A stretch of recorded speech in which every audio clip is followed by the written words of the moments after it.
It is Friday, September 1st, 2017. It is 8 p.m. Pacific Standard Time, and so you know what time it is.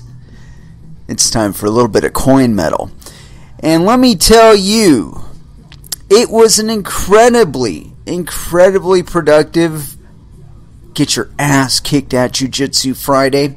Didn't get incredibly much done on Der Greenhouse Mark II. I did get some prep work done, although I found something really interesting out about paint drops. I don't know if you guys know what a paint drop is. It's a big drop cloth that you basically it's a big plastic sheet that you put out on your floor before you start painting, so you don't get paint all over your carpet and your furniture and shit. Well, anyway,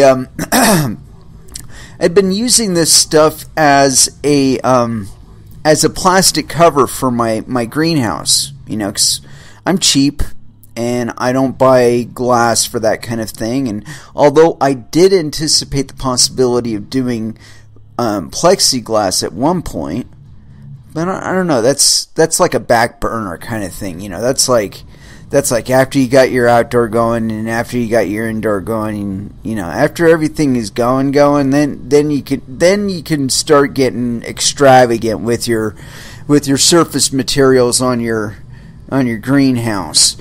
But currently, and it always makes me feel good to share little tidbits of information with mutual growers. And one of the gentlemen that I talked to today over at Jerry's was entirely unfamiliar with the type of building technique that I'm employing with regard to my greenhouse. Because a lot of guys do what they call hoop houses, and it's like a greenhouse, except what they do is they take this PVC piping. And I want to say it's like 3-inch PVC piping, and they bend it in these huge arcs. They're like 12 feet tall, about, I don't know, anywhere from 10 to 20, 30 feet wide, depending on the size of the hoop and the ambitions of the constructor. But anyway, generally a lot of people do hoop houses, and the problem with hoop houses is that if you do not do your spacing right on your hoops, if you make them too far apart and you don't put any additional support structure in there, your plastic will sag. When it rains, that's death on your plastic. And another thing is that with the hoop houses, generally speaking, guys don't use the bird netting. And as a matter of fact, I think I'm the only person that does use bird netting and 4mm plastic. But I don't know, I'm sure that'll change at some point. Because I do plan to be posting a video of the Der Greenhouse project. But I'm waiting until I have actually got it completed. I do have a small piece of video that it covers like the first initial steps of building Der Greenhouse Mark II. But I actually have a roof on it now, with the exception that I don't have the plastic up. But I've been trying to figure out how exactly I'm going to layer it, because it has to be like I have to do all 3 layers at the same time because of the way that it's built. Like the idea that I have in mind is this. I've got my wood frame up, right? And so the idea is that I put a layer of bird netting over it, and then I put a layer of plastic over the bird netting, and both layers are very, very, very tight, stretched very, very taut, and they're held in place by wood strips tacked on the outside of the plastic. And what that does is, you got the sun beating down on the staples, and that heats them up, right? And so that causes the plastic underneath them to melt.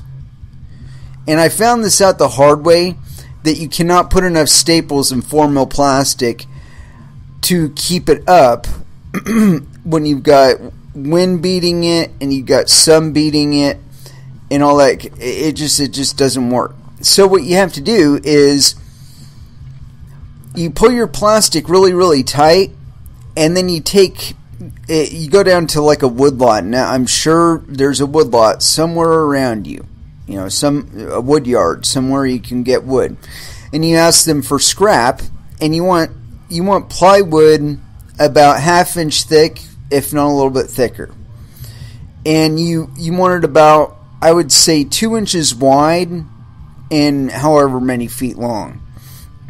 The ones I have are 3 feet long on the average. And what I do with them is I put 2 nails in them, one on either end. And, I take a piece of wood, set that down, set the strip on top of it, nail the nail like all the way through the strip on both ends. And then I go over to where I want to tack it on the greenhouse. And basically, I tack it on, and then I pull the plastic tight, and then I staple it down to the next board, and then I put another board on, and then I stretch it tight, staple it down, so on and so forth. But it's a process that hasn't included bird netting on the roof until this build. I haven't tried to do it with 3 layers. I've only been doing 2 layers, plastic and then wood. And initially I did just plastic. And, well, I've already described how that worked out. Then I went plastic wood. And that worked out a lot better. Okay? But now I want to go bird netting plastic wood. Because I think with the additional support of the bird netting underneath, that the plastic will be much less likely to sag, and the rain will just like sheet off of it. See, I've already got enough sag on my mid-beam because I used a board board thickness that was too thin. I might I might have to redo it for next year, but it'll do for this year. I'm not gonna mess with it. I mean, really, next year will be like 1/3 of the work tops that this year was, because I had to dig the hole, I had to terraform the footprint, then I had to plant the plants, and now I'm building the structure. And it's not supposed to work that way. First you flatten out your footprint, then you dig your hole, that kind of thing. Anyway, it's the problem with it is that the only site that I have is like an experimental site. It's like first it was tiny, and then it got a little bigger, and now it's getting a lot bigger. But this is about as big as it's going to get. I'm not going to make it the footprint of it any larger. I might modify how I have the interior set up, but I've given myself quite a bit of room side to side. I mean, I envisioned my plants growing in according to how they grew. The one grew in last year, where if I had let her just grow, she'd have been 9-10 feet tall. Well, the peak of my structure is just over 11 feet tall. And it's funny, I described the build to this guy over at Jerry's, and I'm like, yeah, last year it was 8 feet by 12 feet. And he goes, oh yeah, it's kind of cramped. I go, yeah, this year it's 15 by 30. He's like, he's like, wow, you're going a little bigger this year. I mean, I could literally fit like 3 of the greenhouses I built last year in the greenhouse that I'm building this year, maybe even 4. But yeah, it's coming along really nicely. As a matter of fact, it's been one of those things where I envisioned it coming out a certain way, and with minor deviants, it has come out pretty much exactly how I envisioned it. And like the original design didn't have a mid-beam that goes up to the mid-beam. Like it just had a horizontal mid-beam. Well, now it has a vertical mid-beam holding it up in the middle too, because the sag was just too much. I was up there putting putting little nails in so that I could pull the deer netting across it tight. And while I was doing that, I was noticing a lot of sway on my roof. I'm like, man, it needs some additional structure to it, you know. And I can even go one step further, and may yet, actually. Come to think of it, because it would give me another... I could do another horizontal beam, but this one's side to side. I don't know. It's still, you know, an experimental project. I don't know. If it works out that I need more structure, I can build more structure. It's not an issue. But so far, the project is coming along fantastically. The only thing I wish was that I'd had all of this shit done like a month ago, because the plants they're needing the training, because they're starting to grow the buds in earnest. And I know that the longer I wait now, the more weight I'm losing per day, you know, basically per day. I gotta be opening those plants up more so that they could be experiencing more sunlight, but that I'll have to wait until at least tomorrow for me to get the plastic up, because the problem is that I've got all my PVC for my framework, but I can't build the framework until I'm done working on the roof, because I got to be able to move the ladder around. It's going to be a lot harder to get to where I need to get to if I'm operating within a 5x5 PVC framework with plants stretched all over the fucking place. I'm just not going to be able to do it. You know, it's just an untenable situation. So I need to resolve what I'm doing now with regard to the roof first, then I can start to the training. And like I said, fingers crossed, I'll be able to get into that tomorrow and probably get the roof done at least.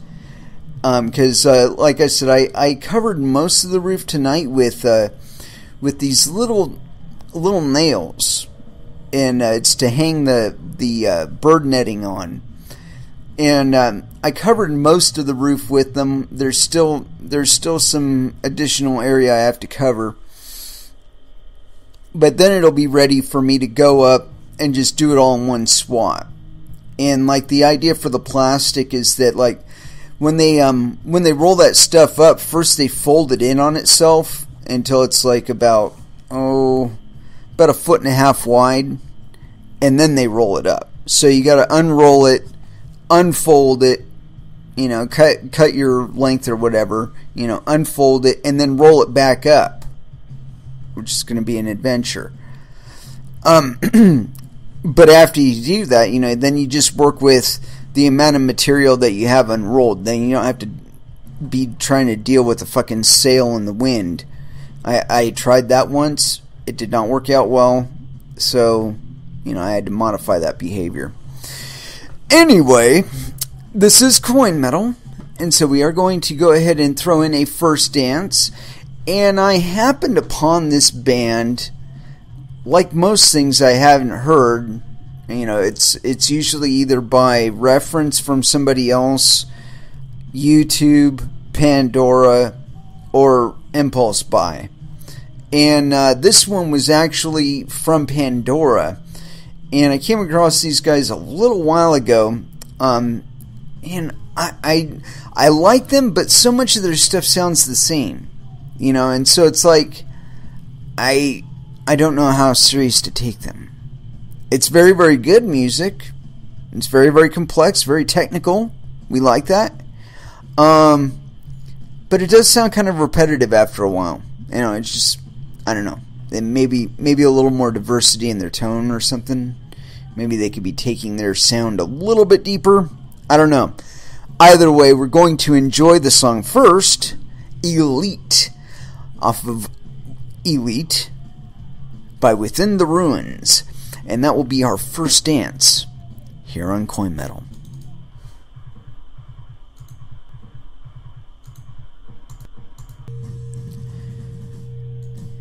And that was Slipknot with The Blister Exists. And I'm sure you're probably wondering what's with all the bleeding and the and the blistering and all of that business. Well, like I was saying, it was a very productive day in jiu-jitsu, and somehow or another I managed to acquire a cut or a tear, basically, of the skin on the bottom of my toe. I don't know how exactly that happened. The nearest I can figure, I was a little dehydrated or something, and I had a crack on one of the calluses on my feet, and it just it tore while I was on the mat. And we were going at it pretty hard today. I mean, I know I ate at least one hand in the mouth and one in the nose, and yeah, this neat little tear on the bottom of my toe. It's in a very, very annoying place, I gotta tell you. Anyway, I caught this article, and I didn't see at first that it was on Global Research. They're kind of questionable sometimes, or actually they are pretty questionable. Although they do have Jim Rickards on here, and Jim Rickards is one of those guys. He's like a Peter Schiff or a Gerald Celente, in that some people regard them as doomsayers, economic doomsayers. But the thing is that they end up being right a lot of the time. And I don't know, I guess I kind of fit in the classification with some of the shit that I say. But really, it's not intentional. It's just my I just go with my impressions. When I read something, and I've been around in crypto for a little bit of time now, kind of understand how some stuff works, and I think it's from having watched a lot of this economic shit happening for quite a while now. Before I was really attached to the internet, I was just a complete and utter C-SPAN junkie. And when you watch C-SPAN long enough, you start to pick up some of the Washington mindset. And when I say that, I don't mean like you suddenly understand lobbyists and all that other shit. No. What I'm saying is that you start to get a picture of how our legislators see the world, and what kind of contexts they're really viewing things through. And it's an interesting perspective, but it gives you the impression that they're living in a huge echo chamber, and they even admit as much. But the deviation from reality, sometimes I don't know if it's just that they're stupid, which I don't think is true, because they wouldn't be where they are if they were stupid. But you gotta wonder sometimes, really. It's like that legislation that we were reading the other day, SB 5031. Why they care about your physical fitness? I mean, look, when you got into altcoins, were you asking people their average caloric intake for the day, or how many times a week they exercise, or whether or not they'd committed any crimes, whether they'd committed any felonies, whether they'd done any jail time, whether anybody that's related to the project is doing? No, you didn't. You gave fuck all about that. You looked at the code, you looked at the competency of the team, you looked at the other stuff that they've been involved in, and you made your decisions that way. And in all honesty, it's far more honest as far as what's really meaningful in the crypto space as far as the viability of a company or a project. I mean, you spend 6 months to a year reading about this shit, and you start to get an idea of what looks like a scam and what doesn't. And you start to, do things with regard to how you place your money to adjust to lose less and gain more. It's habitual. But now, Washington State wants to introduce themselves as some sort of arbiter between good and bad, and telling you, oh no, don't invest with these guys. You can only invest with these guys because these guys are legal and those guys aren't. Give me a fucking break, man. Have you needed that kind of security from any entity in the last 9 years? If you've been involved that long, no, you don't.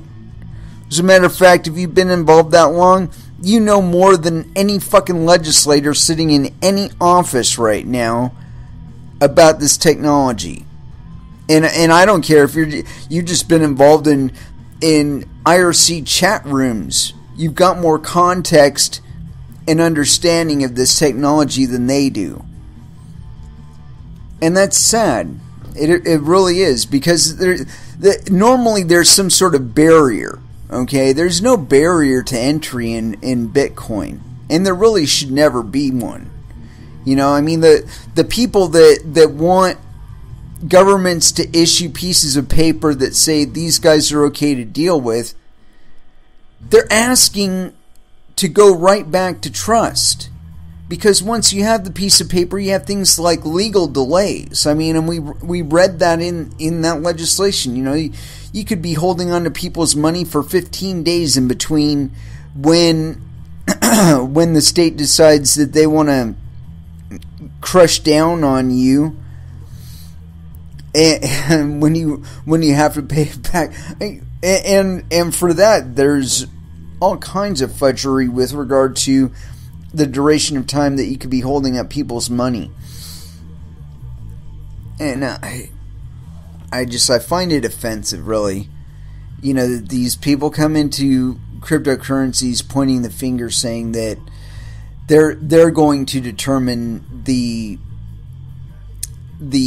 how should I say it, the qualifications for fitness in this space. And it's like, dude, have you spent any time trading? Have you even read the Satoshi Nakamoto white paper?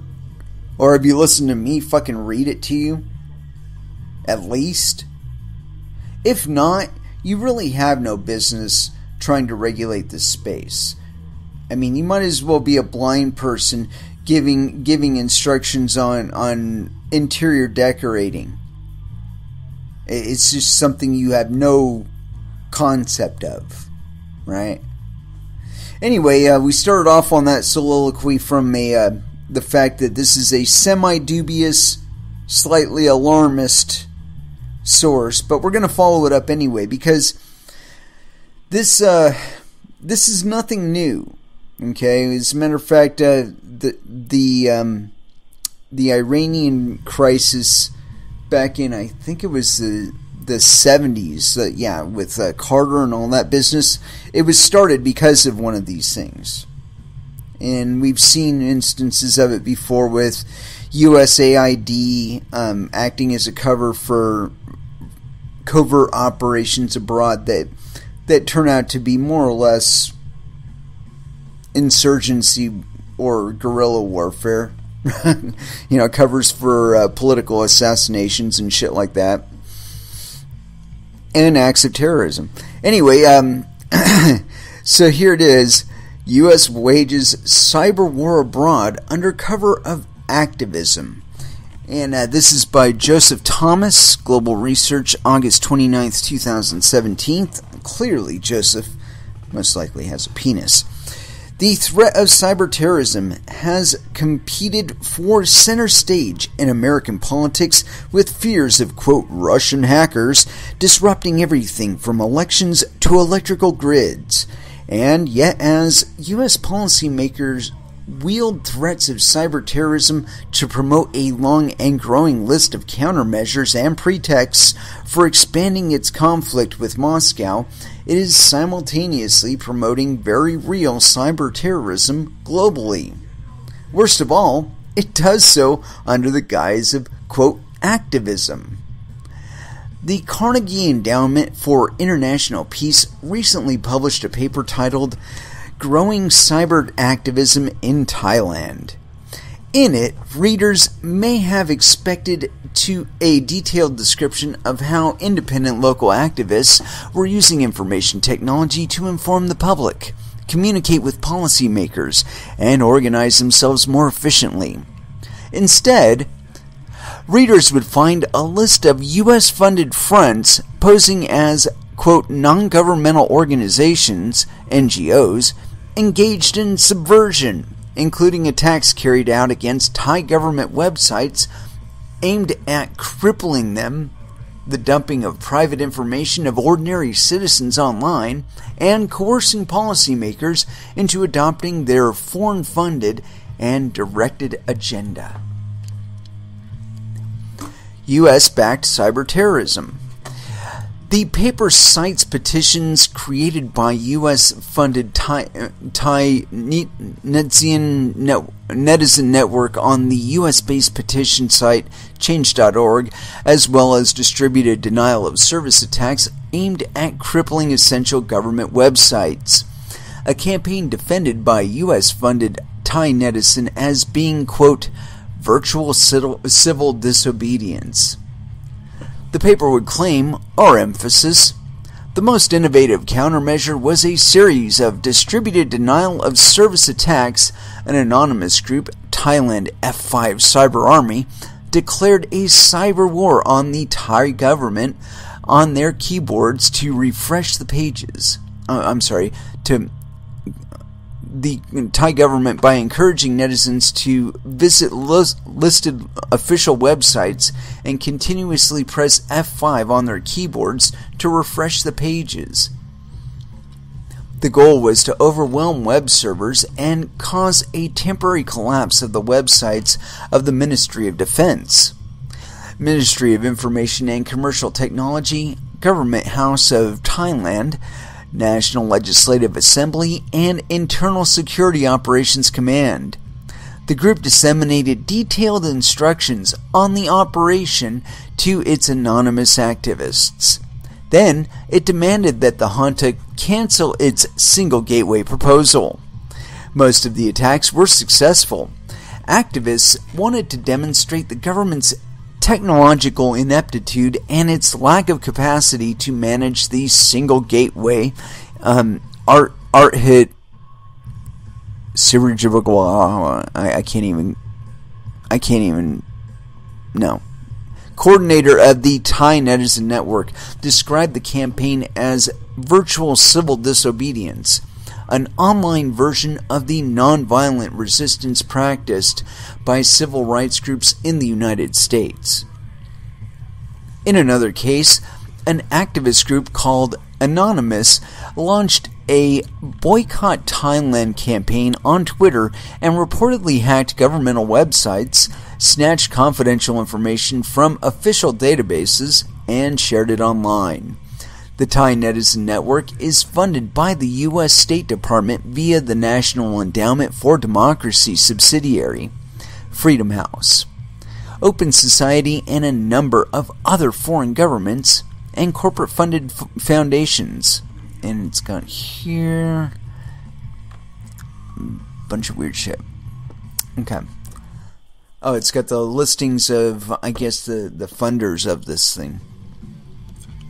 Anyway, the role of a foreign-funded front coordinating efforts to undermine Thailand's national security, including promoting cyber terrorism as civil disobedience, carries with it many implications.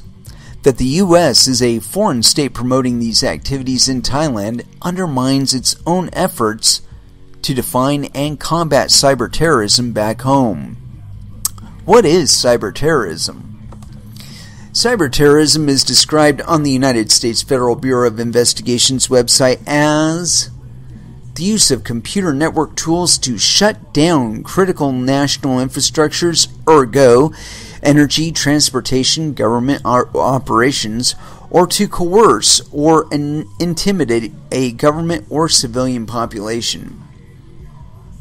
Attacking government websites millions of people across Thailand depend on for information and services, while pilfering the personal information of thousands of ordinary citizens clearly fits the definition of not only cyber terrorism because of the political motivations involved, but also malicious criminality in general.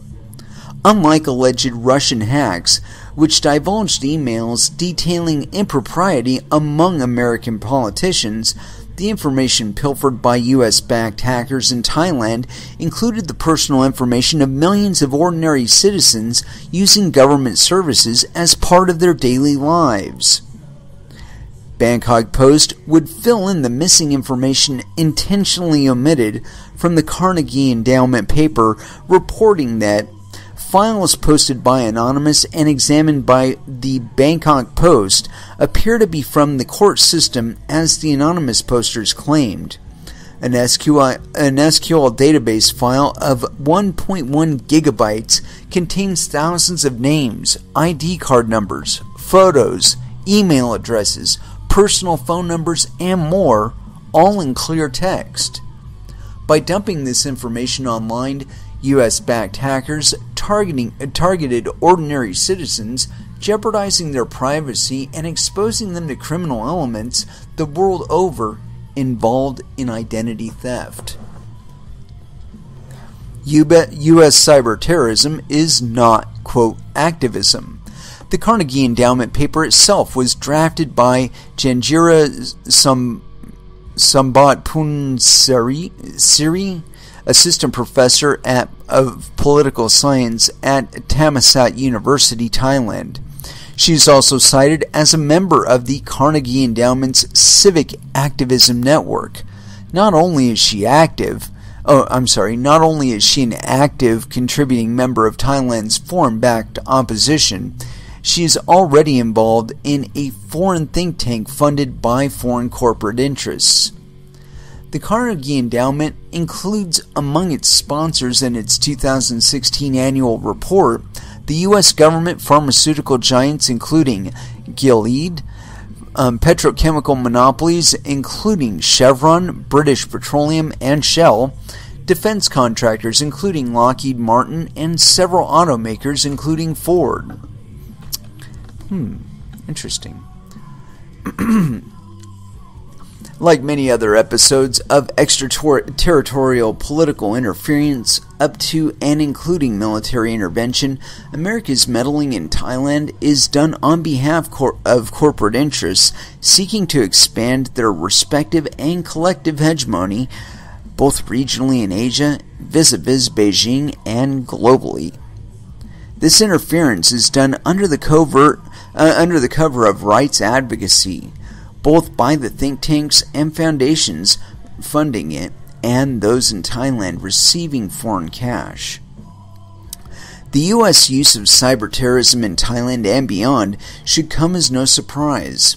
It augments already ongoing efforts by U.S.-backed opposition in Thailand to destabilize and upend Thailand's political order, which has included armed terrorism. Most recently, a string of bombings plagued Bangkok, including one targeting a hospital. At various junctures during Thailand's political conflict, foreign-backed opposition has brought militants into the streets.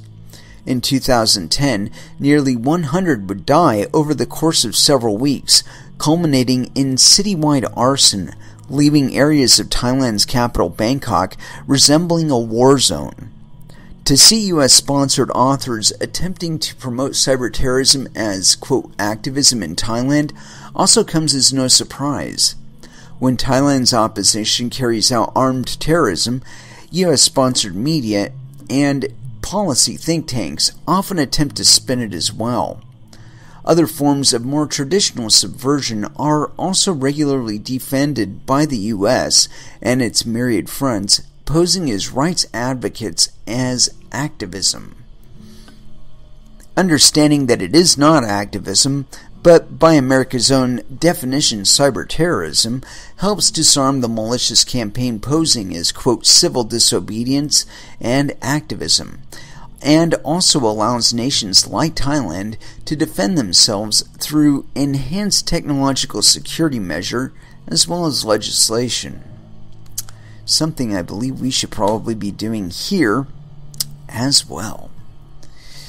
So yeah, it's very interesting. It's nothing new. Not that there's nothing to see here, but you know, I find it really interesting that there's like some sort of recognition of a differentiation between U.S. interests and corporate interests. They seem very much aligned these days. And you know, it's like people wonder why cryptocurrencies exist. It's because of these fucking monopolies and the fact that we've been abused by them for entirely too long. That is why cryptocurrencies exist, and that is why they will continue to proliferate despite whatever efforts the SEC may execute over them. And as a matter of fact, people within the United States will be actively participating in ICOs that the SEC deems unfit. Because basically they can't stop it. But anyway, I do want to dive into some of that today. A little bit of SEC business. I do have a few tabs open concerning exactly that.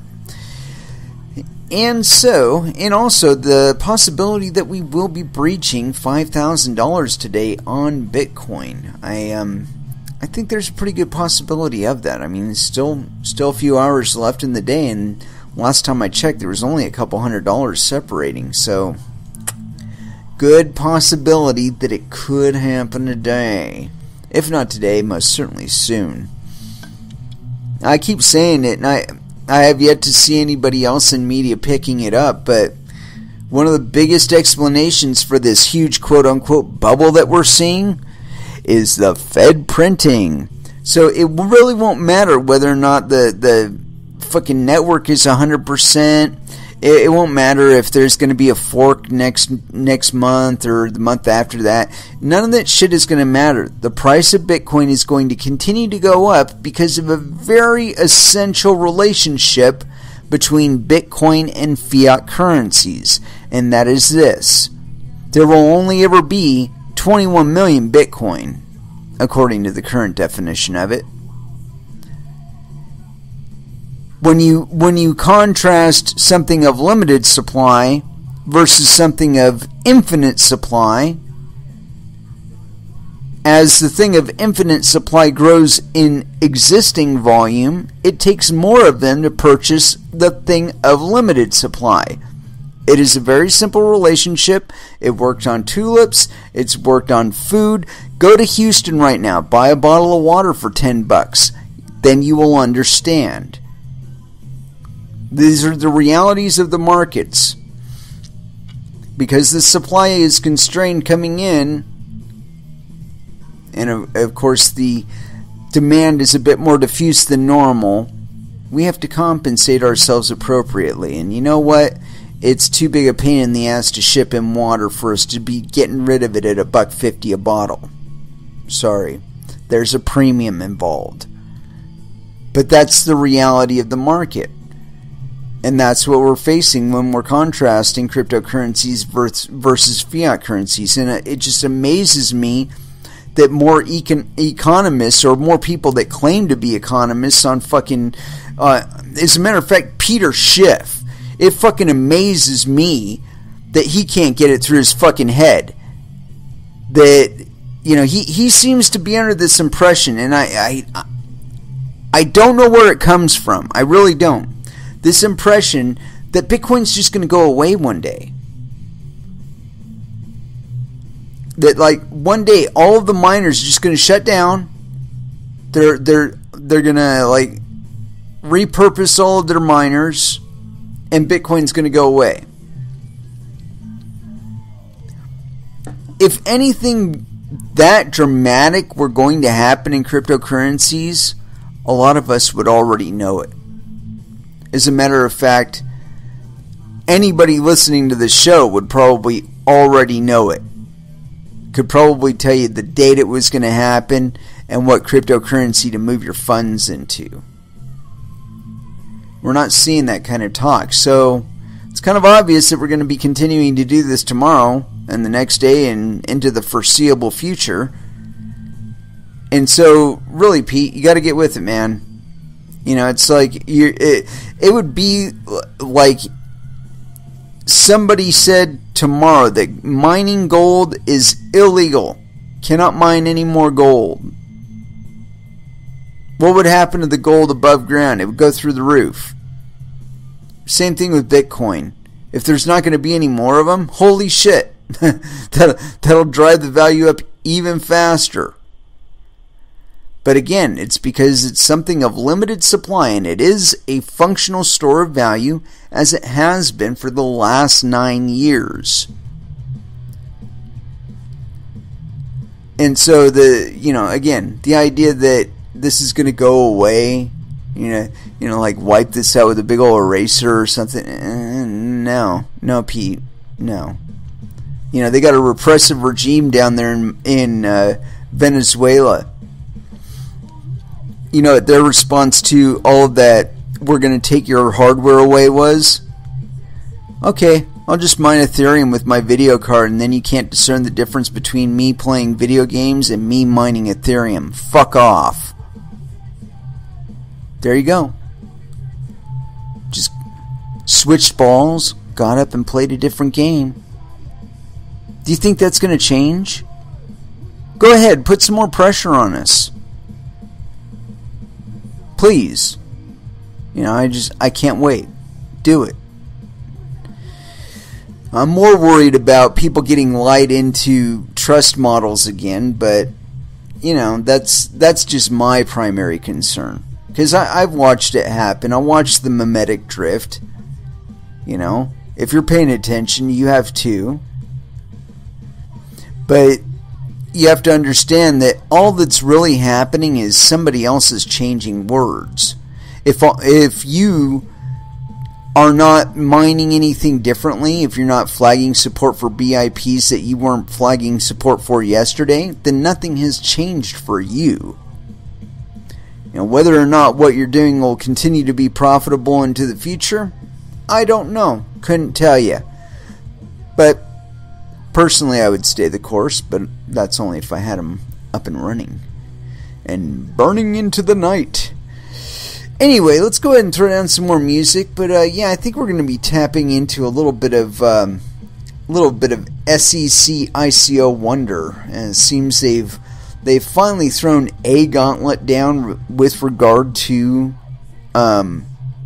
ICOs, and we may review their opinion of them in addition to that. I don't know, but that's what we're probably going to be talking about today.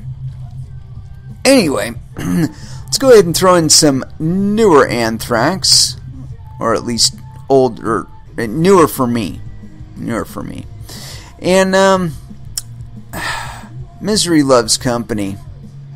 That'll be it. Anthrax, Misery Loves Company, off of State of Euphoria, here on Coin Metal.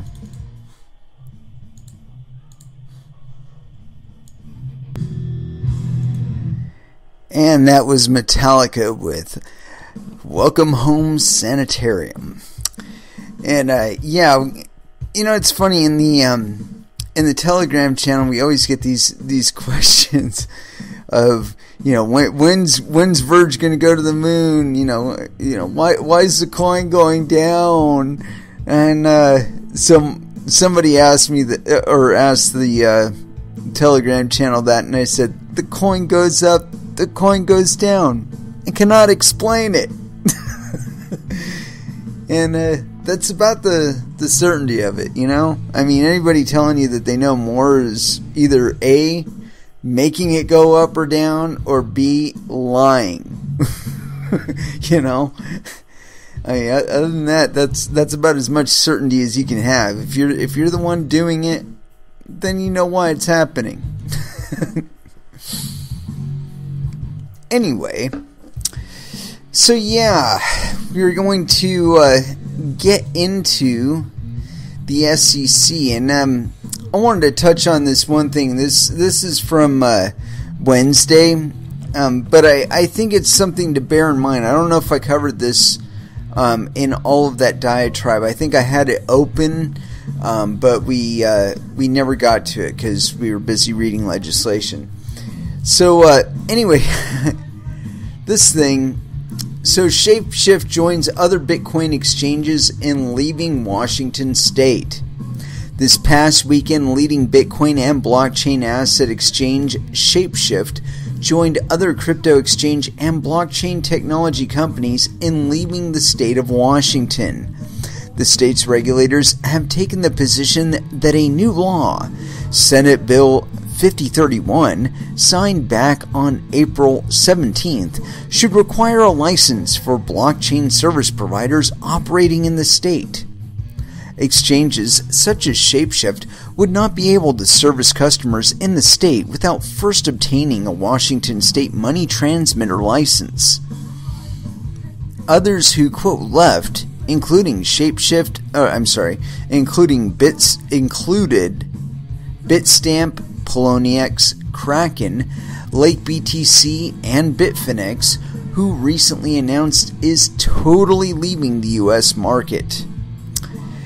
The Shapeshift team said, quote, "We believe that this position, like the position taken by New York regulators in the Bit license, endangers customers, stifles growth, and generates unnecessary frictional costs for young innovators. Worse, it does so for little to no gain for the state's residents because Shapeshift is non-custodial. There is no more risk of loss to our customers than the customers of a snack machine.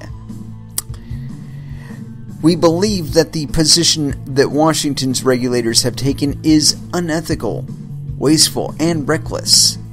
We cannot expect the same people and the same thinking that designed, built, and promoted the legacy fiat financial system to do what is needed to build a better alternative.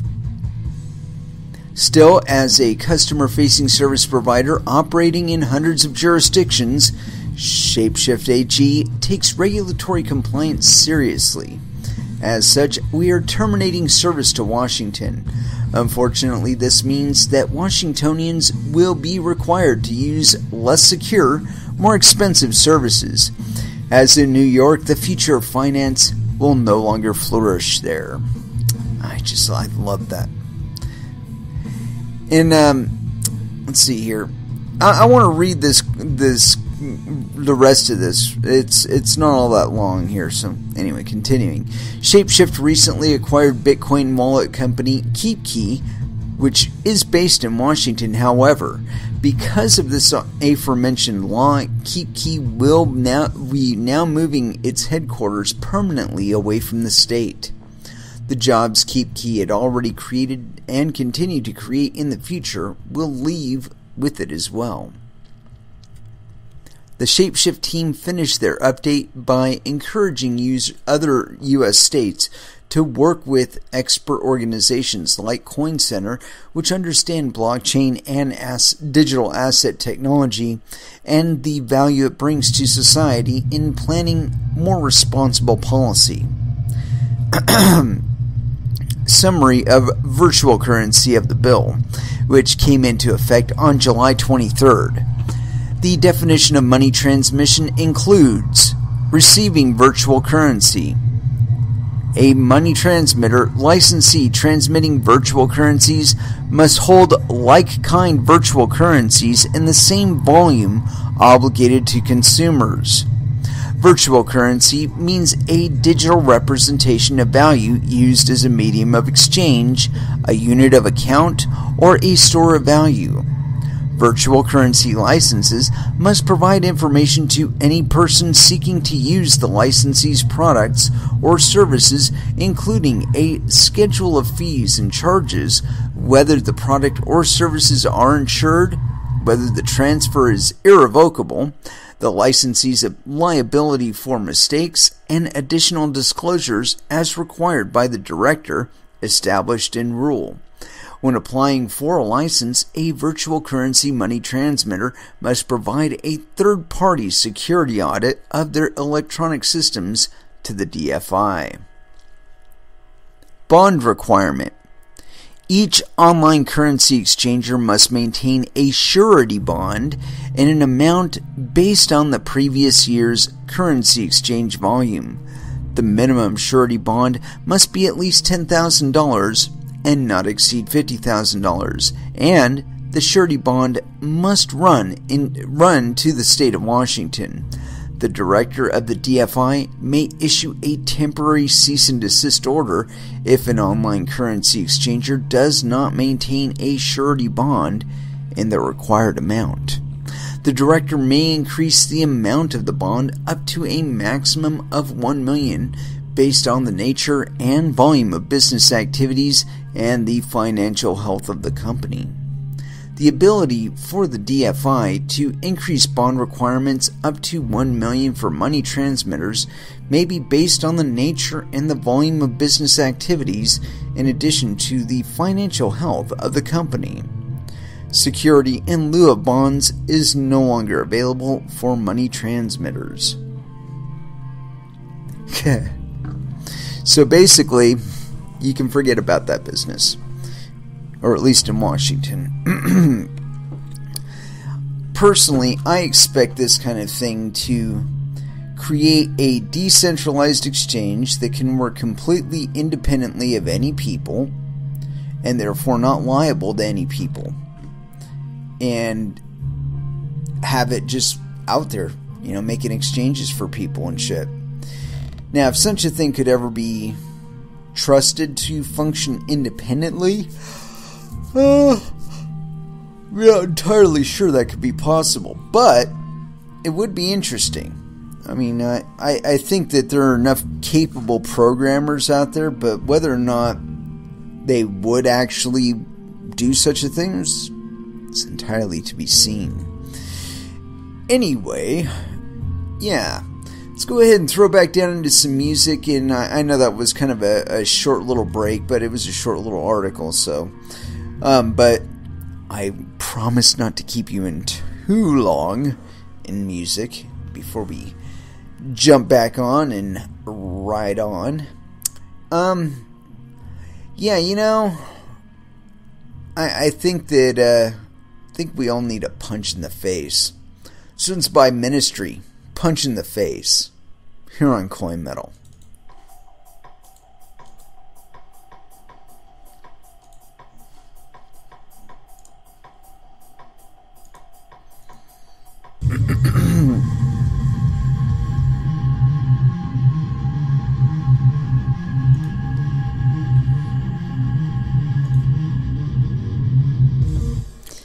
And that was The Banishment by Prong. And for some stupid reason, I keep looking for that song under, what's that album? Scorpio Rising.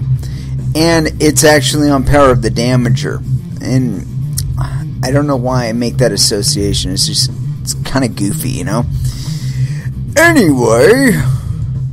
We have plenty of other stuff that we're going to be talking about today, other than Prong, of course. And I think they just had a show recently. I forget where, but it just goes to show you they're still out there and very active, trying to support 0 Days and carved into stone and ruining lives. And Jesus Christ, man. I don't know that they actually stopped touring for any of those albums. I think Tommy just it's okay, is it printed? Okay, cool, get it out there. We're in Prague right now, and we're gonna go over to Lisbon and play a show over there. And so yeah, we'll see you in a couple months. But yeah, go ahead and get those out.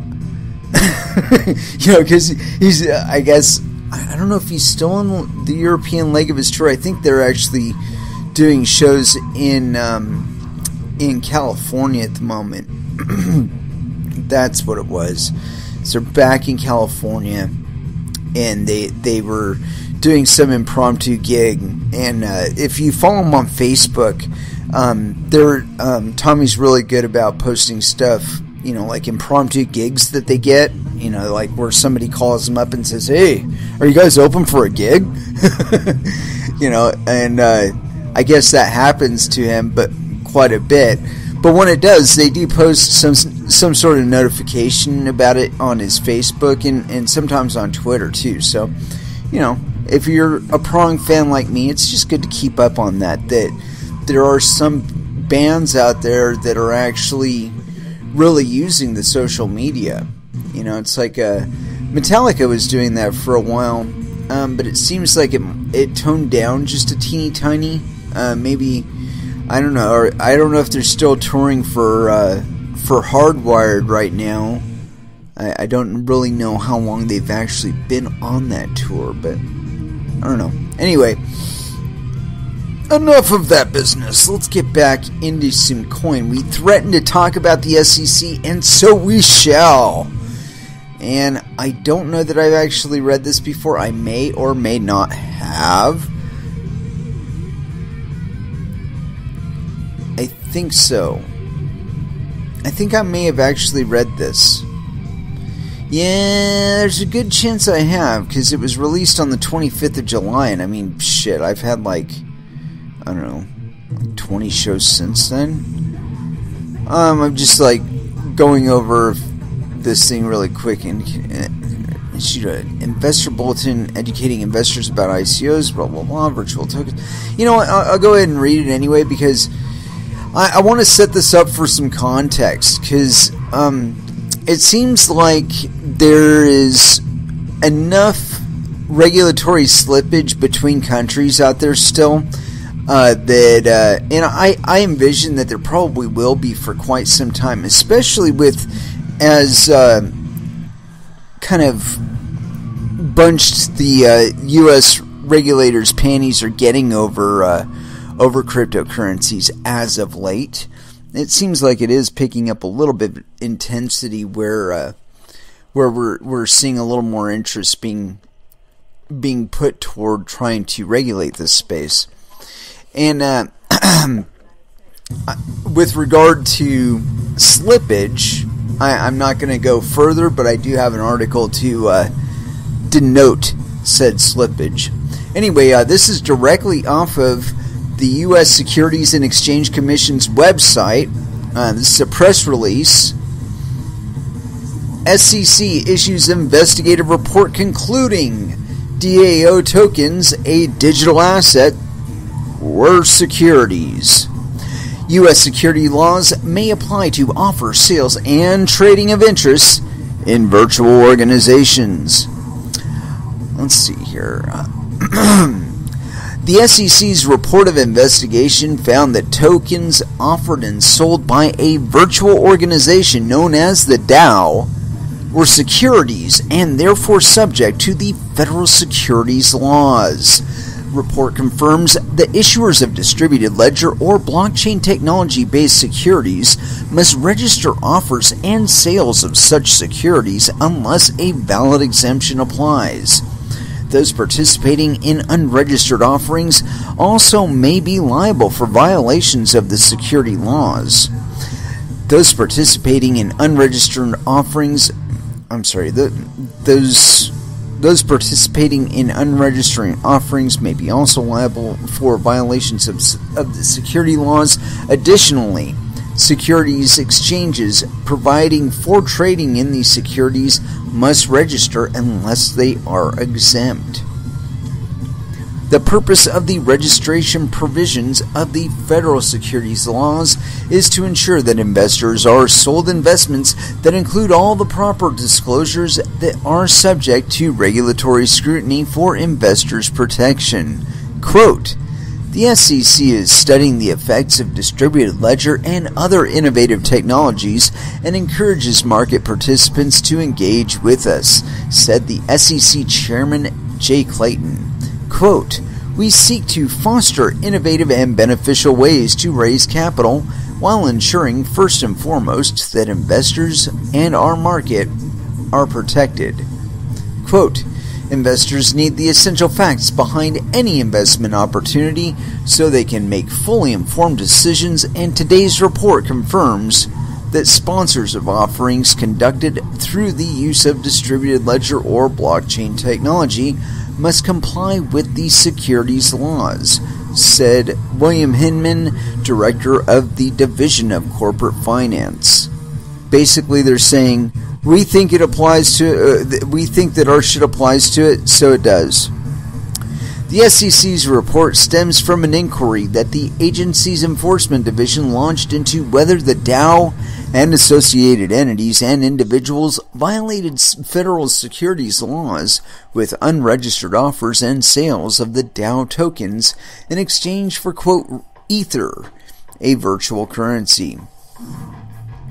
The Dow has been described as a crowdfunding contract, but it would not have met the requirements of the regulation crowdfunding exemption because, among other things, it was not a broker-dealer or a funding portal registered with the SEC and the Financial Industry Regulatory Authority. Quote, the innovative technology behind these virtual transactions does not exempt securities offerings and trading platforms from the regulatory framework designed to protect investors and the integrity of the markets, said Stephanie Avakian, co-director of the SEC's Enforcement Division. Steve Pekin, co-director of the Enforcement Division, added, quote, as the evolution of technology continues to influence how businesses operate and raise capital, market participants must remain cognizant of the application of the federal securities laws. In addition to the facts and circumstances, the agency has decided not to bring charges in this instance or make findings of violations in the report, but rather to caution the industry and market participants. The federal securities laws apply to those who offer and sell securities in the United States, regardless of whether the issuing entity is a traditional company or a decentralized autonomous organization, regardless of whether those securities are purchased using U.S. dollars or virtual currency, and regardless of whether they are distributed in certificated form or through distributed ledger technology. The SEC's Office of Investor Education and Advocacy today issued an investor bulletin educating investors about ICOs. As discussed in the report, virtual coins or tokens may be securities and subject to federal securities laws. The federal securities laws provide disclosure requirements and other important protections of which investors should be aware.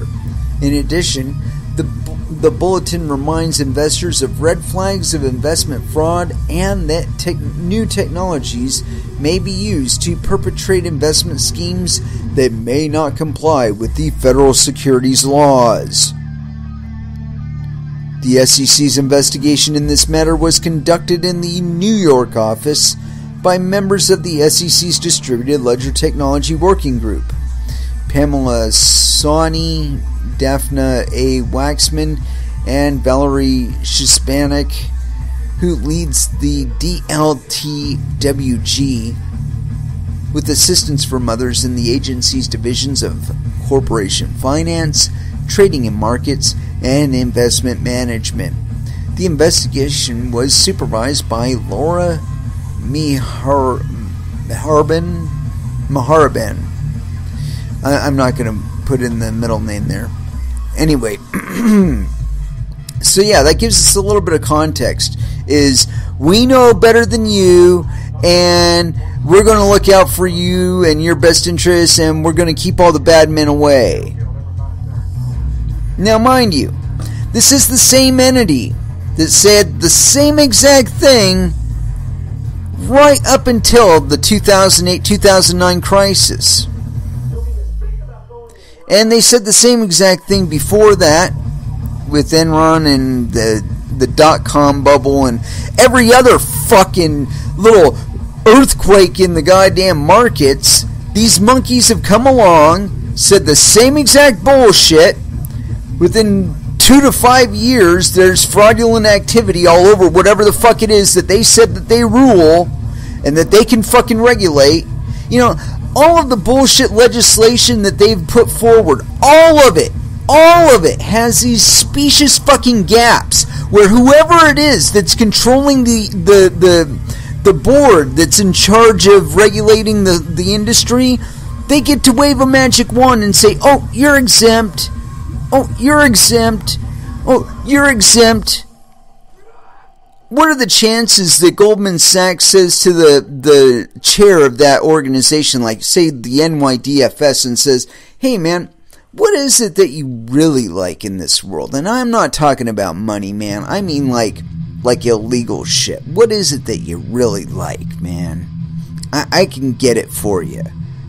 In exchange, I want you to issue me one of these conditional licenses that don't really cost you anything, but cost everybody else who actually tries to comply with them hundreds and fucking millions of dollars.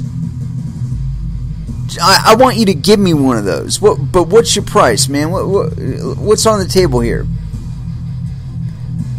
You know, you wonder why DC is full of fucking pedophiles? It's because you can blackmail a pedophile. It's like, hey man, you know, we've been supplying you with 5 to 9 year olds for quite a while now, and we've got video of all of it, and so you're going to issue us one of these free licenses. You're just going to issue it to us, and you're not going to hold us to any of these fucking registration requirements or any of this other bullshit. You're just going to have our name on a piece of paper that says that we got a fucking license and it's got your signature on it. And, you know, if you need us to help you come up with an excuse, we'll assign somebody to it. But for the most part, you're not going to be questioned about it. And so, it's cool. That's why fucking DC is supposedly full of fucking pedophiles. Supposedly, I say. Supposedly. Allegedly. As Joe Rogan likes to say. It's because, like I said, you can coerce these people with their own bad habits. You know, and it's the same thing with mad-ass drug addicts and all kinds of social deviants. You know, people that just take their vice to excess. They're the easiest to corrupt. They're the easiest to manipulate because they have the most to lose. You know, a single phone call, you know, where they play some audio or, you know, send a video clip to somebody, email a video clip to somebody, a picture of somebody that's been missing for a while or something like that. And that's it. You're done for, right? And you're operating under that knowledge the entire time. So when one of these guys says, you know, one of those $25,000 NYDFS bit licenses that you extort everybody for, and that you've got a horrendous backlog of people applying for, yeah, you know what? You're just going to go ahead and give us one of those. Yeah, just give us one of those. I know that you charge everybody else a $25,000 non-refundable application fee, but you're going to go ahead and waive that for me. Because I got this shit on you, and if you fuck with me, I'll just put it out there. Okay? So, go ahead and issue that license, please. I'll be waiting in my vehicle. I mean, you want to tell me that shit doesn't go on? I mean, they have all of the gaps in the fucking legislation for it. I mean, really, if you doubt me at all, I want you to go ahead and listen to the thing I did the other night. I've got it up on my fucking YouTube channel. Okay? I've got the bit license, California's bit license. It makes the head of their NYDFS equivalent, like, it makes him like king of crypto. And he could literally waive the fees for whoever it is, waive the investigatory requirements, waive everything, waive the fitness requirements. Just waive it. He's got that power, and he doesn't really have to explain himself. I mean, because really, what's the likelihood he's going to be called into question by the board under him? They're not going to call him into question. They're going to be like, sure, yeah, write him up. Oh, what? That's Goldman Sachs kid? Oh, yeah. Yeah, go ahead and sign him up. No problem. He's good. It's golden. And we're back to trust again. And then we'll be back to the worst abuses that we've ever seen. I mean, shit, you think 2008, 2009 was bad? You're talking about people that are trying to hide trillions upon trillions of dollars worth of debt, or at least trying to recover it to pay it off. Utter desperation. Utter desperation makes people do utterly desperate things, including issue people licenses that they should not have because they were coerced into it. And of course that excuse always exists. You know, it's like, oh, well, you know, if they lean on you too hard, just confess. You know, we'll put you in a federal facility. You know, it won't necessarily be a prison, but you can't leave. You know, you'll have TV, and you know, you'll be able to trade and build your portfolio for the day you get out 5 years from now. Just go ahead and roll on yourself. Don't take anybody else down, though. If you roll on anybody else, all the deal's off. You know, we'll go ahead and get somebody implanted in there, and they'll shiv you in the shower, and that'll be that. Anyway, enough with that fantasy talk. The reason why we jumped that far off and we possibly reread the SEC's little jibber jabber is because of this other article that I've got. And this one is a little better. I think it'll might actually put a smile on your face here. And I'm just checking it really quick here to make sure that this isn't related to from another fucking place. I hate it when websites do that. They'll give you like 2 paragraphs of something, and then, oh, by the way, you know, the rest of the story's on MSNBC.com or some shit.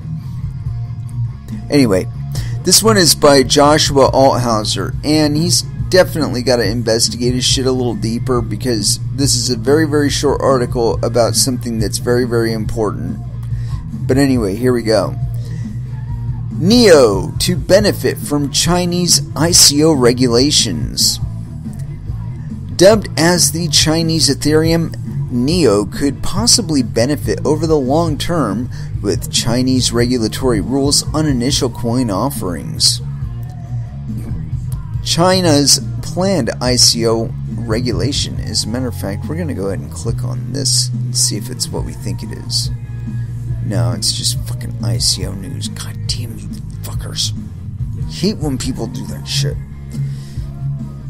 Anyway. Now let's check this other one really quick. No. That one might have a something else on it, though. And it's relatively recent, so we'll follow up with it. Because it's a longer article, Mr. Althauser. Anyway, China's planned ICO regulation. The Chinese government's regulations on ICOs stem from public outrage over the large number of pyramid schemes in the country. China is set to decide on the proposed ICO regulatory measures this September following public consultations. The regulations will focus on various fundraising activities in China, including initial coin offerings. If these proposed regulations are made into law, they will likely help boost NEO, since the regulated ICO market will give investors confidence. That's complete fucking bullshit. Complete bullshit. Whose confidence? And their confidence in what? That they can monopolize it? They can grip up all of it? Fuck you. Anyway, continuing.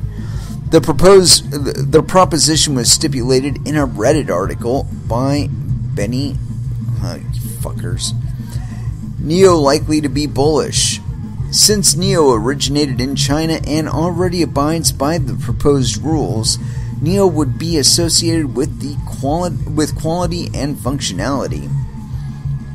China's first public blockchain could become China's premier digital platform. Sentiments. This sentiment was echoed by one commenter who opined that regulations are inevitable and will cause a dip across all blockchain-based assets. The end result, he believes, will be a stronger and more sustainable market. Another Reddit user said the move will surely solidify investors' trust and ultimately lead to better organized and more transparent projects. The statement posted on Reddit reads, in part, "First off, to all the people who think China will ban ICOs, that's simply not going to happen.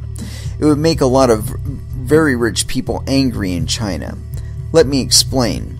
Having specific rules in place gives the market a sense of permanency and legitimacy. It reassures many investors in China that the Chinese government is watching very closely for cases of fraud and will react in order to protect the public. That's bullish for NEO. Incoming regulations were inevitable. Even if they weren't, we still don't want a series of low-quality ICOs clogging up the NEO platform. NEO should be associated with quality and functionality first and foremost. Like all of you, I look forward to NEO becoming the premier digital platform led by the fine folks in China, and now we are one step closer to that goal. It is apparent that soon, ICOs will need more than just marketing blitz. They'll need to be compliant. Yeah, whatever. Yeah, you know what this is going to do? You might get your fucking regulated bullshit market, but in addition to that, there's going to be an underground market that is not compliant and doesn't give a shit to be compliant. And the participants in it will not give a shit whether it's compliant either, just that their transactions clear. That's the real metric we're dealing with. Does your shit work the way you say it works? If it doesn't, then fuck off. And I don't give a fuck if you got a license or not. But if it does, let's do business. And I could give a fuck if you've got a license or not.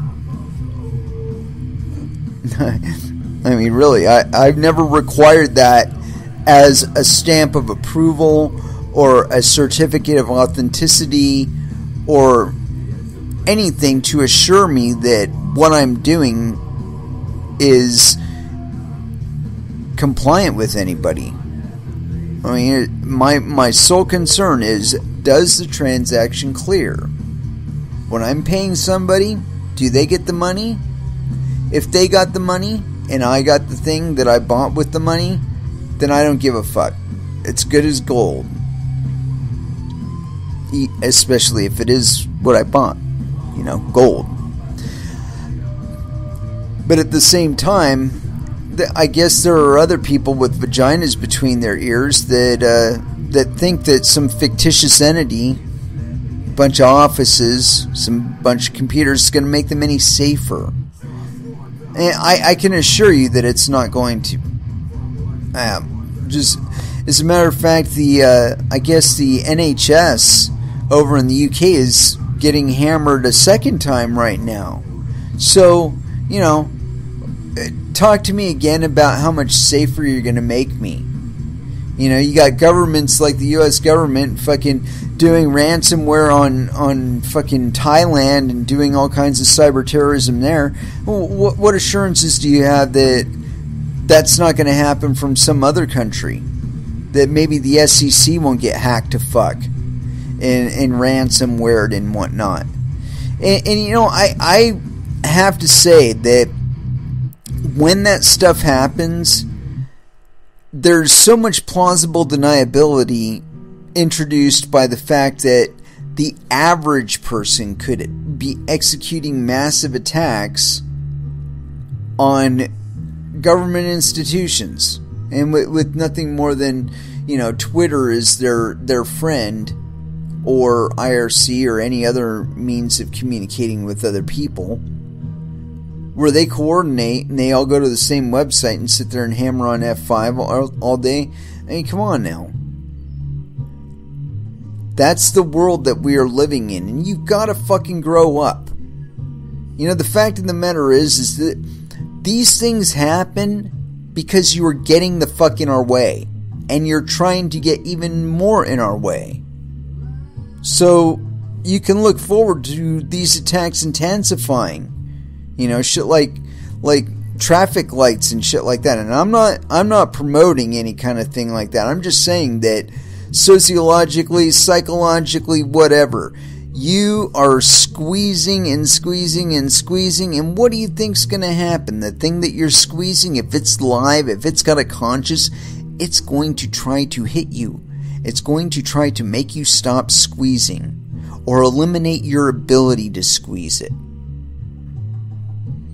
And that's really my big message to the SEC and FINRA and FinCEN and NYDFS and the Chinese government and all you guys that, you know, you're developing this fantasy that you're going to be able to erect the same barriers as you've always maintained. And, you know, it's like you're installing fucking screen doors on your submarines here. You know, it's just not gonna do you any good. And worse yet, the way that you wish to regulate this market will do nothing but endanger the participants in it. And I'm not just saying that because Shapeshift says it. I'm saying that because look at the fucking NHS hacks that are going on right now.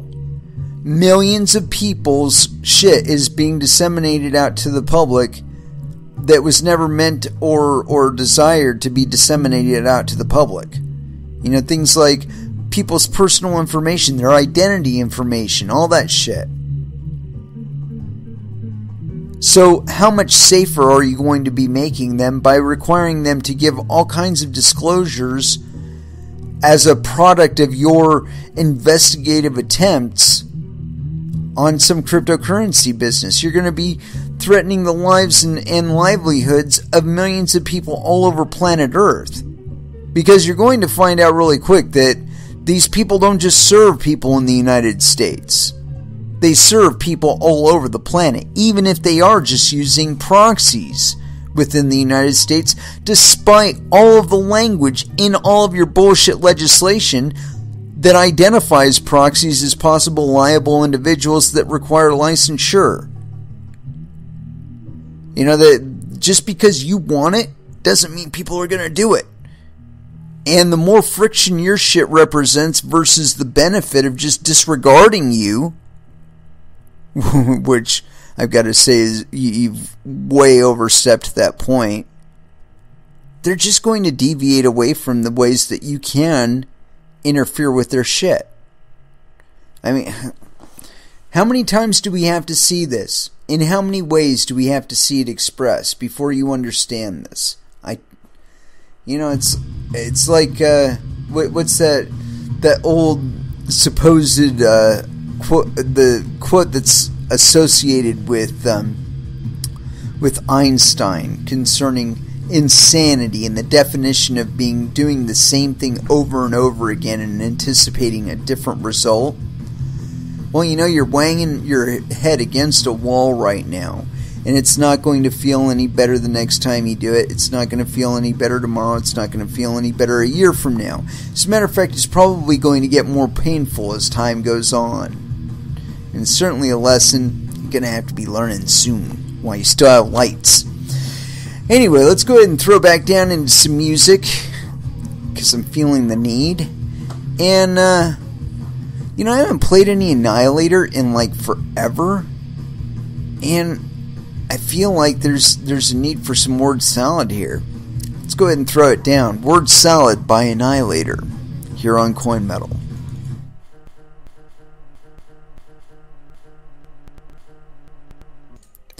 And that was Prong with Interbeing off of 0 Days. Alright. And, so like I was saying about little bit of slippage there as far as ICOs and ICO regulation goes. I think that we're going to continue to see that. That we'll continue to see ICO platforms kind of erupt on their own, or not on their own, but they'll pop up, and there'll be various responses to their initiation. And I've got another one here by Crypto Coin News. And let me check and verify, make sure this isn't a article from somewhere else. Just got to make sure, because nothing gets me more than, I'm like reading through it and I'm getting a good rhythm going and I'm getting the person's scansion, the author's scansion going down, and then I find out it's from another fucking website. Alright. Continuing. This one's on Crypto Coin News. China considers blanket ban on all ICOs. I guess Neo isn't that safe. Chinese regulators are considering the possibility of a sweeping suspension of all initial coin offerings, according to reports. A report by Tencent has revealed details of a notable meeting among Chinese regulatory authorities that took place on August 18th. And as a matter of fact, we're going to go ahead and right-click that thing. The joint meeting, hosted by People's Bank of China, the country's central bank, was also attended by officials from the Securities Futures Commission, the Banking Regulatory Commission, and the Insurance Regulatory Body, among others. Regulators reportedly discussed means of regulatory oversight that included control over the size and scale of the ICOs, strengthening disclosure requirements, and issuing additional investment risk warnings. Notably, the report added, in addition, if a large investor risk is found, the regulation will even suspend all ICO activities and rectify them. Wonder if they'll use lube. As things stand, the regulations are at a preliminary stage, with discussions and comments collected from multiple regulatory bodies, with policies speculated to be introduced at some point this year. The ICO crackdown could ultimately draw parallels to the regulatory squeeze on Bitcoin exchanges earlier this year. The People's Bank of China investigated and effectively put a halt on the Chinese Bitcoin trading market once the world's largest at the turn of the year. Chinese exchanges only resumed Bitcoin withdrawals in early June following comprehensive reforms of AML KYC policies, nearly 4 months after banning Bitcoin withdrawals. Earlier in June, a counselor to China's central bank called for the moderate regulation of ICOs in a way that the government's reach did not burden innovative projects. However, the PBOC's actions taken against the entire regional Bitcoin market proves that no action is too extreme for the financial regulator and watchdog. The cumulative investments pouring into ICOs in the first half of 2016 has already reached CNY 2.616 billion, approximately $400 million, according to Yikai, citing an official report. So I guess Neo's coin isn't all that safe after all, huh? Wow. Man, I'll tell you what, this program really loves Punch in the Face. It's played it like 3 times in the background. I love the song too, but we already played it live. Anyway, continuing. So yeah, ICOs, regulatory squeezes, the thing of it is, when they say things like, they're talking about this regulation and all that stuff, what they don't tell you is that there's plenty of unregulated activity going on.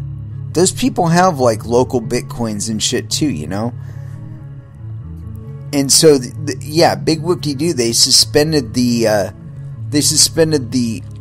broader markets, the bigger exchanges and shit, but exchanges still happened in China that had no relationship with China. No taxation, none of that business. There's no documentation other than, of course, on the blockchain that the event ever happened. And I'm sure that annoys the fuck out of them, because, they are kind of like control fiendy kind of people. I mean, they like control of shit.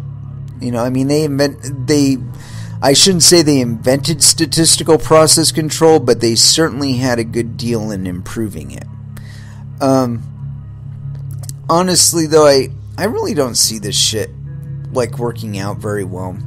We've seen multiple times where the Chinese government has said, oh, we're going to crack down on Bitcoin, oh, we're going to make it illegal, blah, blah, blah. We've been hearing this shit since, I don't know, at least 2011. I know I have. And the same thing with Russia. Russia, though, they're shaking hands with fucking Vitalik Buterin. They got him over there talking straight to Vladimir Putin. I mean, come on now. Who are we trying to fool here? Russia's opening their arms and saying, yeah, boy, we can see that there's something good here. But I'll tell you what, Vitalik better not fuck them. Because if he does, there will not be a safe place on planet Earth or elsewhere for Mother Russia. She will exact her revenge.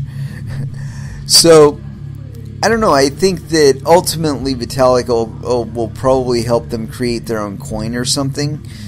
But the thing that I think a lot of people forget, and we're going to see them forget it again and again and again, is that what matters is participation. Your willing participation. Okay? In any currency. It doesn't matter if we're talking about yen.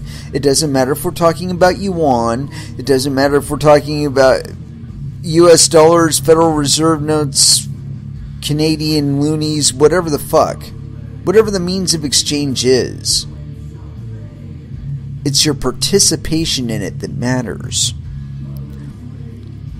It's why those Roman coins and whatnot, they're neat for their antiquity's sake, and they're probably worth more than their actual face value, just because of the limited supply on them. They're not in active minting anymore, but they're also not in active circulation. Half the people that you were to hand it to probably wouldn't know anything about it. Half of them would probably know it's maybe silver or, gold or something. And of those half, I think maybe 10% would be able to give you an approximate value on it. And be able to actually engage in a reasonable exchange with you for it. Otherwise, they'd be proposing all kinds of weird shit for it. It's like, it's really neat. I'll trade you my bike for it. Yeah, you're not gonna do very well with that.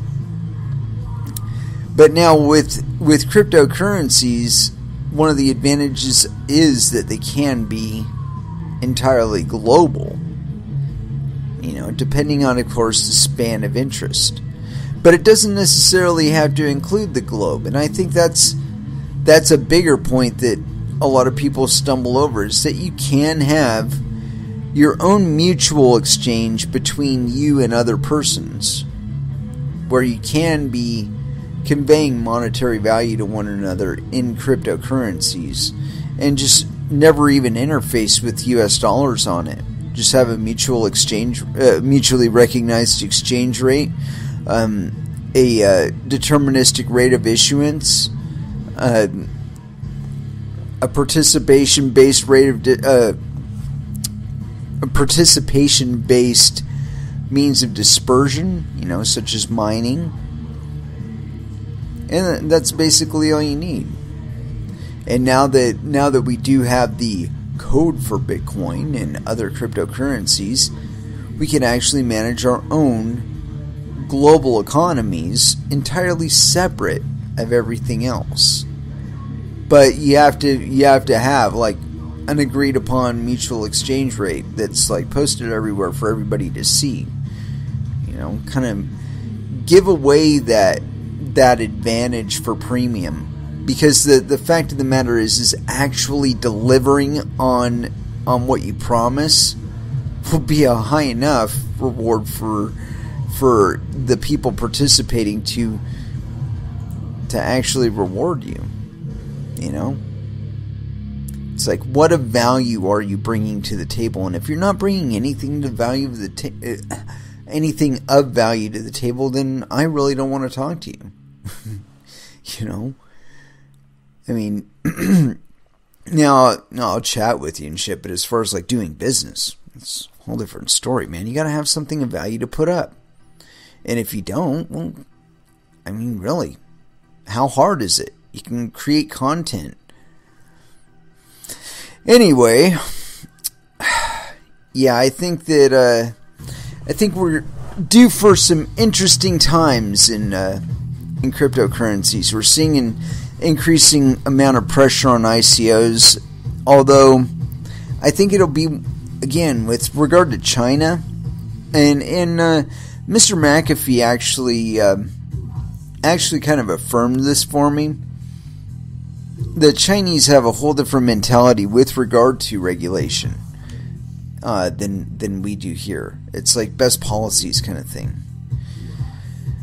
I don't know. I think that state by state, the ones that regulate themselves, they're going to end up repealing their shit.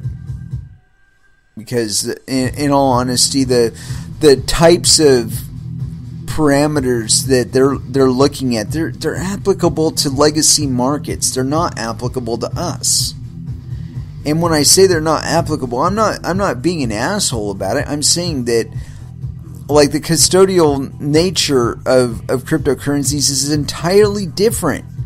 It does not necessarily have to reside with an individual like you have with banks or exchanges, legacy exchanges, that is. I mean, there are a wide variety of ways already available to us that allow us to circumvent all of the custodial needs that every other legacy exchange has. And as a matter of fact, it should be going the other way around. Okay, that they should be adopting the open source nature of cryptocurrencies into, the NASDAQ systems and the DAO systems and all those things, to give a better accounting of exactly who owns what at any one time. And I'm sure there's people working on that. They got all those fuckers at IBM working on DLT and whatever. But the push to make it all private, I think that's the part that's so antithetical to the way that cryptocurrencies work. They work by encouraging you to use them. There's incentives in there. There's all kinds of carrots in there for you to participate, right? Whereas they want to go back to a stick model, where they just beat you if you don't comply. And I don't think there's enough stick in the world to make everybody give up the carrots that are involved in cryptocurrencies. And when I say everybody, I don't just mean, people flaunting the law here within the United States, and of course the Washington state and all that, and New York. but I mean entire countries. You know, like Venezuela. They've got a really interesting situation, and we talked about it on, I believe it was Monday, and that episode is available for your viewing pleasure, or listening pleasure rather. Where they're not only mining Bitcoin, they're also mining Ethereum. And what do you think the likelihood is that they're also providing hash power to other cryptocurrencies, not Ethereum and not Bitcoin, like maybe Verge? I would say they're like any other miner on planet Earth, and they follow profit. If they anticipate higher profits by mining other coins, they will, of course, migrate over to those other coins as well. And the less detectable the action is, the better it is for them in Venezuela. And like I said, I think we're going to continue to see a hands-off approach with regard to actual regulation in Venezuela, because they're finding out that not only are the citizens mining, but the politicians are mining, the cops are mining. As a matter of fact, one of the things noted in the article I read, the cops ganked people's fucking mining hardware and then set the shit up at their house. I mean, come on now. You're gonna try and stifle that? Give me a fucking break. I mean, especially when you're considering things like the fact that the US dollar is getting printed to fuck right now. Okay, when that actually comes back in a reciprocal wave where people are selling off things like their stocks on the Dow and all that shit, you know, they're trying to take a little profit. Well, they don't want to take just a little profit. They're going to be taking a lot of profit. And when they do take a lot of that profit back, you're going to see cascading sell-offs. You're going to see market closures. Because, you know, you can't live on your fucking 401k plan while it's still in action. I mean, there's some people that will loan against it and all that. But, I mean, in a real sense, you can't be living on it without burning it, you know. You got to sell some of it. You got to take some profit in order to be able to utilize that liquidity. And when you do, the rest of the market knows. You know, when you dump your 100,000 shares, the rest of the fucking market knows. They see your order on the books. They see it when it executes on the chart. You know, and it's the same in cryptocurrencies. Don't get me wrong here. But I'm expecting, you know, a major correction, because the plain fact is whatever manufacturing is starting to happen in this country, a lot of it, I would bet, is actually pot harvesting, and people hiring people getting ready for the harvest. It's just a timing thing.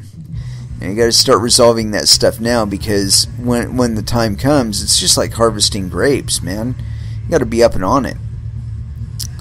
But, you know, back to what we were saying with the major sell-off on conventional markets, I think that's inevitable. It's inevitable. It's going to happen.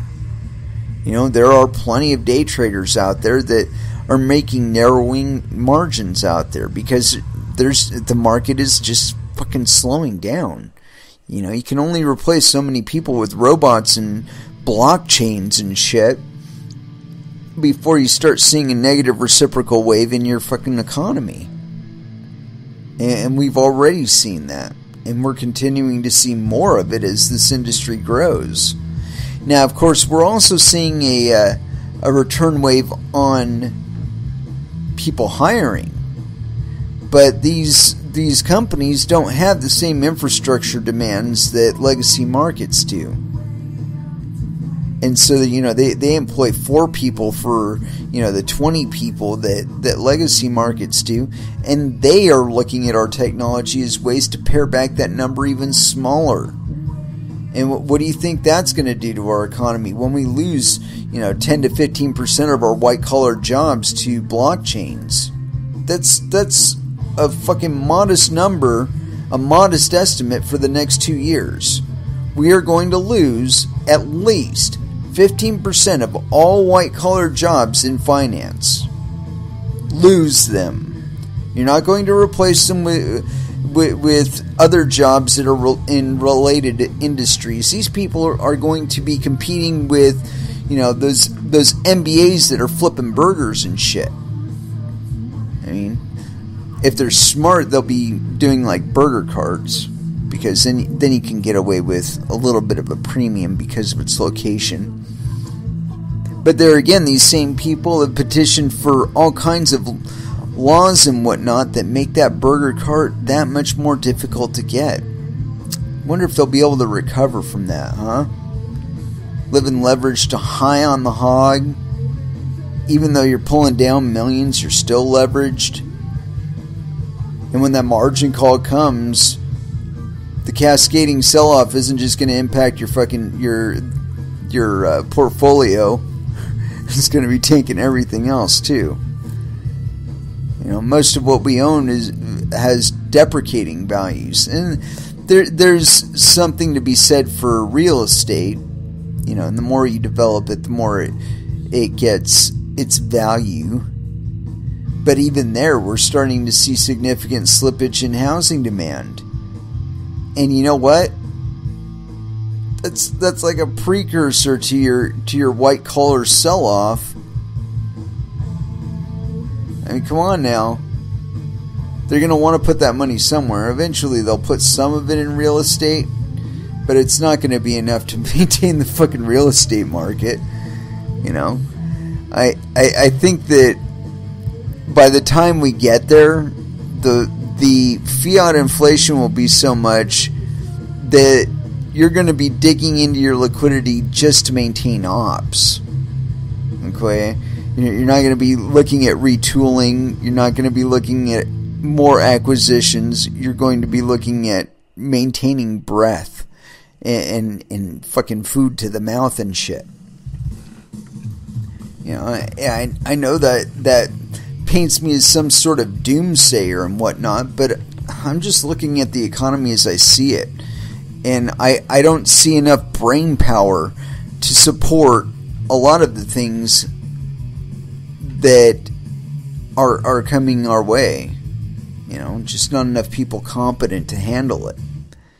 And worse yet, we're already starting to talk about legislation that'll confine even more people out of it who actually know what the fuck they're doing.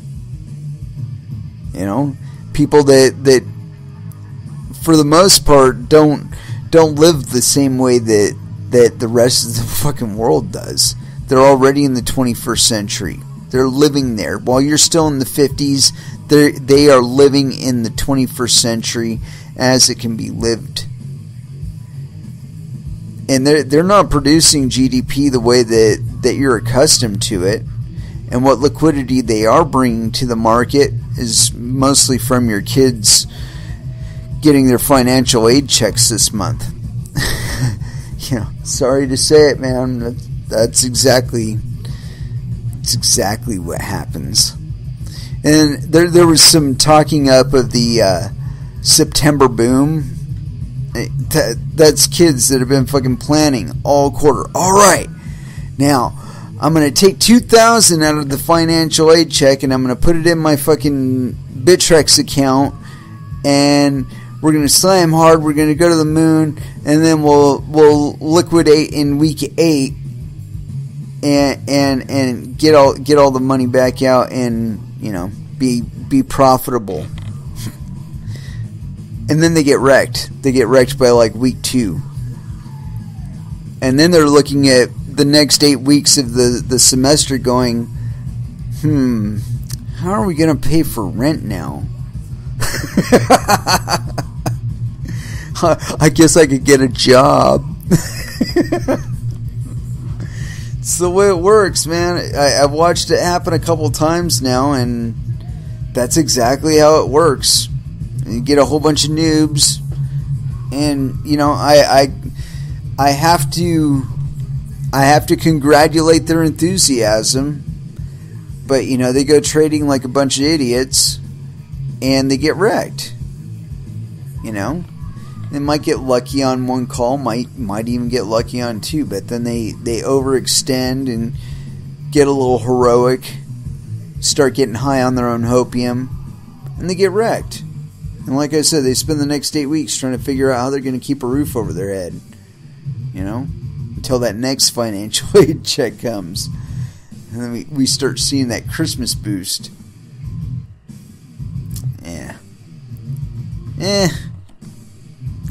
What are you going to do? Can't protect people from their own stupidity.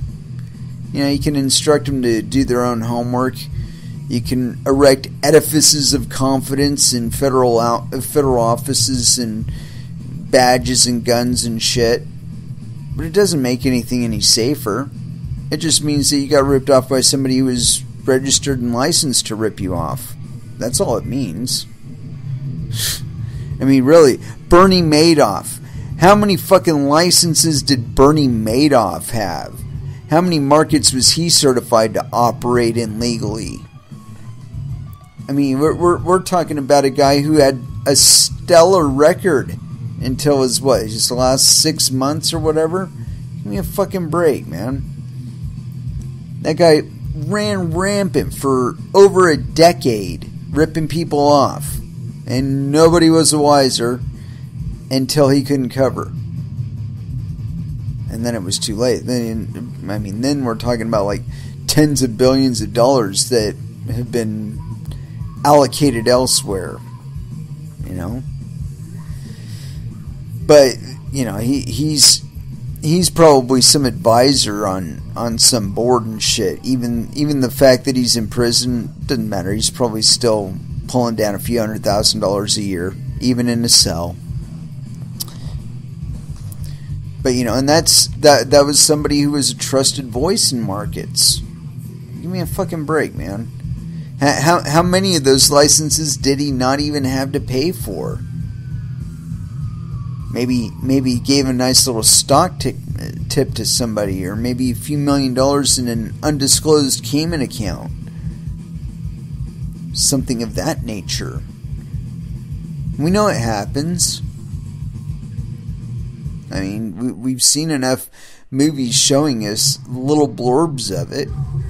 I mean, you watch the Wolf of Wall Street, and that's all fun in games and shit, but that shows you some reality of those markets and the participants in them.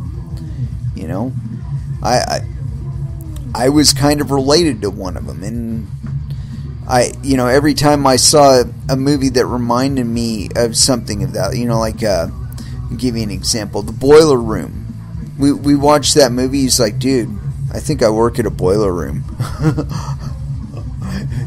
And there's a whole bunch of goof and shit. But anyway, the point being that there is no safety to be found in regulation.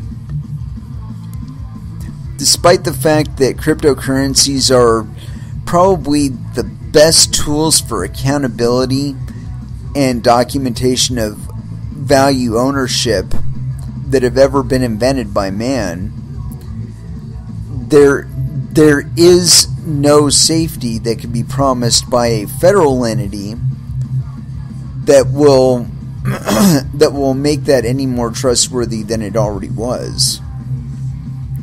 It's like, just because you don't know what to trust in cryptocurrencies doesn't mean that you need a mommy and daddy to tell you what to trust. It means you dip your foot in the fucking pool. You don't dive right in. You don't throw $250,000 on a fucking coin and say, oh, it's going to go up, man, and hope that you don't get wrecked. You can't do that. I mean, you wouldn't do that in a fucking conventional market. Why would you expect that you could do that in cryptocurrencies? Without significant experience trading, at least. I mean, it's certainly not advisable. But, that goes with our third axiom of this show. Watch out for your own bunghole, because nobody else will. And also, number 2, do your homework. You gotta do your homework, man. And of course, number 1, trade safe. Never extend yourself beyond what you're willing to lose. Never. I mean, if you're not willing to eat some turd every once in a while on your thing, you're not going to make any money. But at the same time, it doesn't mean you have to eat the whole plate at once. Anyway, I'm going to go ahead and wrap this bad boy up. We will be back again on Monday at 8 p.m. Pacific Standard Time here at radiocrypto.com. And until then, you'll be able to find me in Telegram, IRC, also on Twitter and Facebook. I'll most likely have this episode either uploaded tonight or possibly tomorrow if you missed any of it. Unfortunately, I still can't include music, but one of these days, it's like an aspiration, that we'll be able to include it in full. And if you do look back on some of my older episodes, I actually did that, so I want to check those out.